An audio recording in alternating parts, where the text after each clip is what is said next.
আসসালামু আলাইকুম everyone, welcome back to my channel. আশা করছি সবাই ভালো আছেন। পহেলা বৈশাখ প্রায় চলে এসেছে আর আমিও চলে এসেছি পহেলা বৈশাখের স্পেশাল রেসিপি নিয়ে। পহেলা বৈশাখ মানি মেলায় ঘুরে আর বাতাসে কিনে খাওয়া। তবে এবার পহেলা বৈশাখে এই বাতাসাটা তৈরি করে ফেলুন ঘরেই। চলুন দেখে নেই কীভাবে এটি আমরা ঘরে তৈরি করব। আর এরকম আরও অনেক রেসিপির জন্য আমার চ্যানেল সাবস্ক্রাইব করতে কিন্তু একদমই ভুলবেন না। বাতাসা তৈরির আগে প্রথমেই বাতাসা যেটার উপর তৈরি করব সেটাকে রেডি করে নিচ্ছি। এর জন্য আমি একটা বেকিং শিট নিয়ে নিয়েছি একটা প্লেটে, আর নিয়েছি একটা কাপকেকের মোল্ড। কাপকেকের মোল্ডটাতে বাতাসাটা খুব সুন্দরভাবে গোল হবে। যেহেতু আমরা এক্সপার্ট না, তাই বেকিং শিটে অনেকেরটা গোল হয় না। এবারে কাপকেকের মোল্ডটাতে আমি একটু তেল ব্রাশ করে নিচ্ছি টিস্যুর সাহায্যে, যাতে বাতাসাটা খুব সহজেই আমরা তুলতে পারি। আর আমরা যে বেকিং শিটটা নিয়েছি এটার উপর কিছুই দেওয়ার প্রয়োজন নেই, এটাতে বাতাসাটা এমনি খুলে চলে আসবে। এবার বাতাসা তৈরির জন্য চুলায় একটা প্যান বসিয়ে এর মধ্যে আমি নিয়ে নিচ্ছি 1 কাপ পরিমাণ চিনি। চেষ্টা করবেন সাদা চিনি ব্যবহার করতে, এতে বাতাসের কালারটা সুন্দর আসবে। এরপর এর মধ্যে আমি নিয়ে নিচ্ছি 1/4 কাপ পরিমাণ পানি।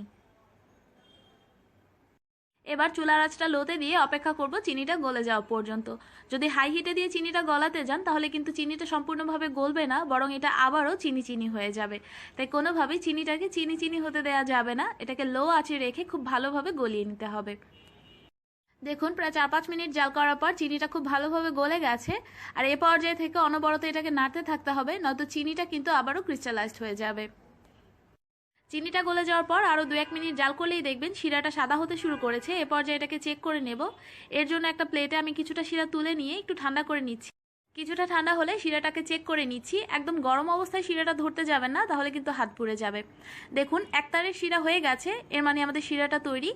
এ পর্যায়ে খুব দ্রুত এই শিরাটাকে চুলা থেকে নামিয়ে নিতে হবে।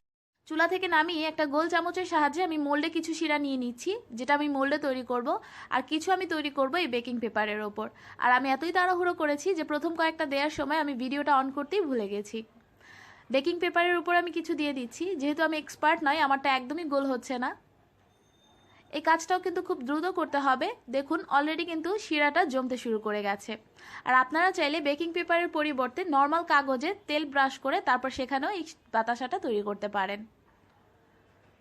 প্রায় আধা ঘন্টা পর দেখবেন বাতাসাটা খুব সুন্দরভাবে জমে সেট হয়ে গেছে। এ পর্যায়ে মোল্ড থেকে বাতাসাটা তোলার জন্য একটা চামচের সাহায্যে একটু প্রেস করলেই এটা উঠে আসবে। যদি তাও আপনাদের বাতাসাটা উঠে আসতে না চায়, তাহলে এই মোল্ডটাকে একটু গরম পানির উপর ধরলেই দেখবেন বাতাসাটা উঠে আসবে। এবার আমি পার্চমেন্ট পেপারটা খুলে দেখাচ্ছি।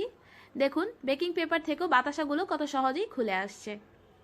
দেখলেন তো কত সহজেই বাতাসাটা তৈরি করা। আশা করছি আজকের রেসিপিটি আপনাদের ভালো লেগেছে। এই রেসিপিটি ভালো লাগলে লাইক কমেন্ট শেয়ার করতে একদমই ভুলবেন না। আজ এই পর্যন্তই, সবাই ভালো থাকবেন, আমার জন্য দোয়া করবেন। আল্লাহ হাফেজ।